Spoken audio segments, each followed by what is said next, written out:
dressed as a broom, lapping the floor, looking for dead bodies. Death is inside the broom. The broom is the tongue of death, looking for corpses.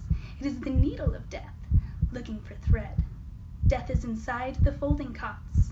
It spends its life sleeping on the slow mattresses, in the black blankets, and suddenly breathes out. It blows out a mournful sound that swells the sheets, and the beds go sailing toward a port, where death is waiting, dressed like an admiral. That was Nothing But Death by Pablo Neruda.